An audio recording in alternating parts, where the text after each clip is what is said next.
Happy House Hill by Tuawe. Once upon a time, there was a marvelous house on a modest hill at the edge of a quaint little town. That happy house was a good house. It loved to try to make people happy, but it always knew that people who would come to live within it would leave eventually. It struggled to understand the human mind. It made the house sad to think about how lonely it would be without a family, as it wondered, why do people leave me? Where do they go? I make them happy, but end up alone. The happy house was overjoyed. A family had arrived, a daughter, a mother, and a father. They had a small dog with them as well. The happy house didn't like animals very much. They never seemed to like Happy House, regardless of whatever the Happy House would do. It liked that the dog made the family happy, and that was enough. The Happy House thought that maybe it had something in common with the dog in that regard. The Happy House noted that the family seemed to want to change things on the inside. Some of it tickled, but a lot of it hurt. It didn't want the family to leave, so it put up with about as much as it could, until it realized they were getting closer and closer to its heart. The dark, moist room, hidden behind the kitchen, always warm, and filled with strange devices and machinery. It was the Happy House's absolute favorite spot for humans to visit, but it's also the only part that was seriously at risk of injury. If someone changed my big happy heart, perhaps then again, the sadness would start. The Happy House winced in fear. There will only be one I let inside. For the daughter alone, my heart opens wide.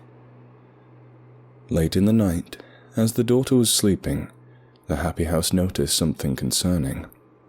The parents were awake in their room, panting and moaning, struggling to situate themselves properly. Struggling to sleep. The Happy House knew it had to stop whatever was happening to them, for this obviously couldn't make them happy. I know the way to help them relax. The shelf shall fall, swift as an axe. No sooner did the Happy House come up with the idea than the shelf fell, connecting with the father's head, putting him instantly to sleep. The mother seemed ecstatic. She screamed with joy and hopped out of bed. She hurried to the phone and began to contact someone. It's obvious that she was so thrilled she had to share the news. The father never had trouble sleeping again. For several weeks, the Happy House was so thrilled. The mother and daughter rarely left. The father didn't do much. He had plenty of strange beeping machines around him now. He really likes sleeping. I truly excelled. I've never seen someone sleep half as well. The Happy House praised itself. It was worried it hadn't done well at first because the mother, daughter, and sleepy father all left in a strange white vehicle. But they came back, and it's never been happier. The daughter had found the entrance to the heart shortly after they returned. She certainly liked to spend time there, and this pleased the Happy House to no end. She'd often crawl into the lower cabinet, beside the fridge. The Happy House would then shift the wall to let her in. It could tell that she felt safe there. With the father enjoying his rest so much, the daughter and mother went to see him less and less. They must have been worried about interrupting his deep sleep. It was very blissful for the Happy House, as it felt the father's dreams. It saw many strange things, but mainly the family being together.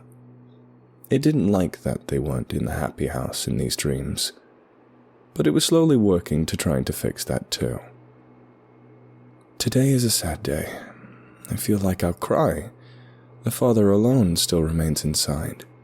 The daughter and dog went for a walk. The dog ran away and gave her a shock. Normally the Happy House wouldn't have been terribly concerned about the dog, but it had caused the mother and daughter to leave in search of it. They'd been gone all day. The Happy House knew it had to do something to bring them back, but it couldn't think of what. As the hours passed, it dawned on it. It's truly rude to interrupt rest, but waking him now would be for the best.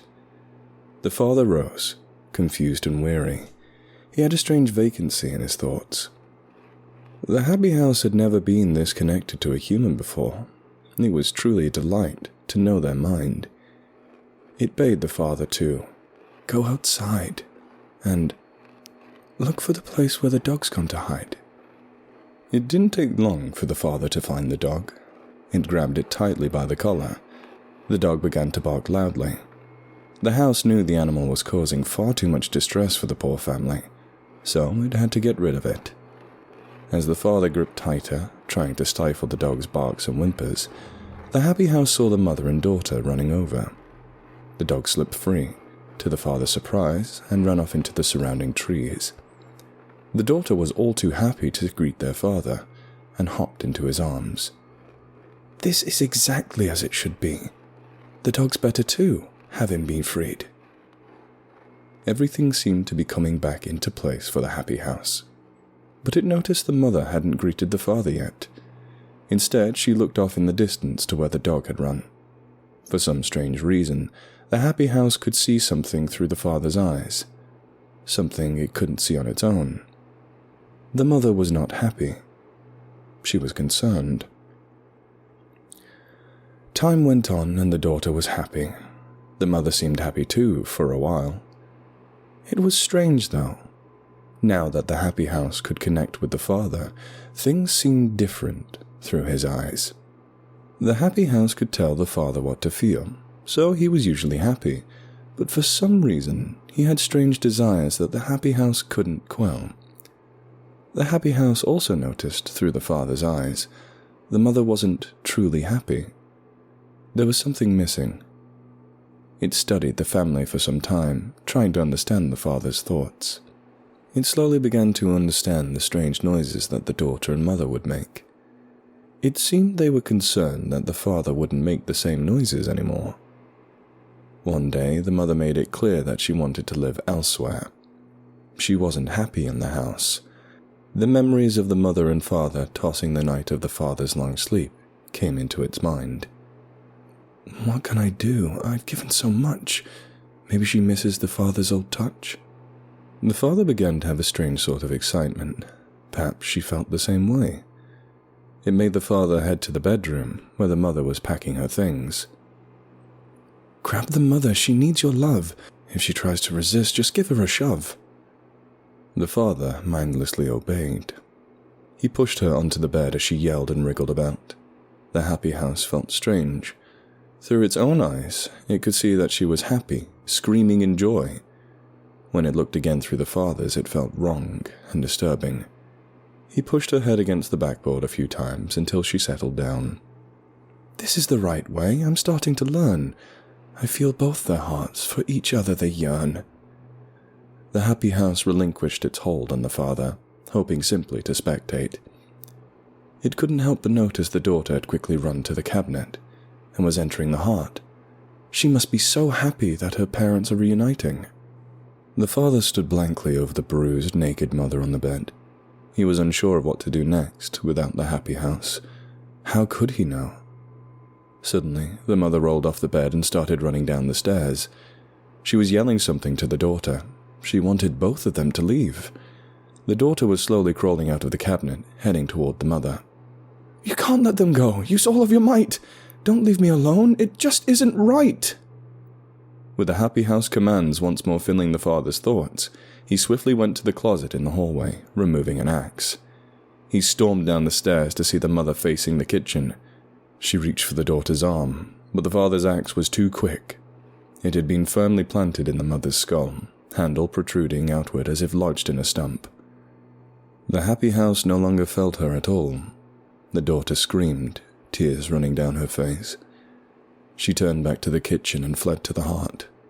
The happy house, for the first time, could tell the daughter was scared. It could feel the terrible flood of negative emotions sympathetically through her father. The mother is gone, sad as it is. Comfort your daughter, at least she still lives. The father grunted in acknowledgement of the happy house's new command, the first sound of sentience since his coma. With a firm stride, he headed into the kitchen. As the footsteps closed in, nearer and nearer, the daughter scrambled for an escape. She began yanking clusters of wires, clawing at the walls and pulling at stray pipes. The happy house started to writhe in agony. The foundations began to shake. "Stop her now, at any cost! She's harming my heart! A paradise lost!" With no hesitation, the father swung the axe into the wall, again and again. He was able to see her through the gap. She screamed even louder, banging on some strange infernal machinery inside. The father hacked and hacked. The happy house began to feel weak. It tried to issue one last command to the father. "I'm losing my hold, but I can't let you free. If I lose my strength, you'll be host to me." The fog had now cleared, thoughts had returned. Terrible pictures in his mind burned. He questioned in his brain, "Is this all real?" He struggled with what and how he should feel. "My thoughts are riddles. Why do I rhyme?" The happy house voiced, then chimed in his mind. "Of the last that I am, now we are one. Don't be troubled by what we have done." The man saw his daughter's mangled remains. "What have I done?" he cried out in shame. One final idea, he knew it his own. "I'll burn it all down. This demonic hellhole." He gently blew out the pilots and cranked all the knobs on the oven. After closing the kitchen door and windows, he sifted through a drawer, finding a matchbook.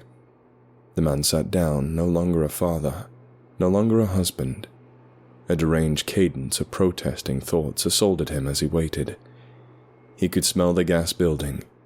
He felt lightheaded. "Don't continue. You know what you'll do. We'll start again, afresh, anew." "I've killed my family. I can't comprehend. This is the way. Together we end," he said aloud as he struck the match. Still to this day, in the locals' renown, go to the woods by the edge of town. You'll hear shrill screams, smell smoke and fire. No one around will call you a liar. If you go up, be ready to pray. Ignore all whispers, whatever they say. There's a dog in the ruins, weeping at will, up in the ashes of Happy House Hill.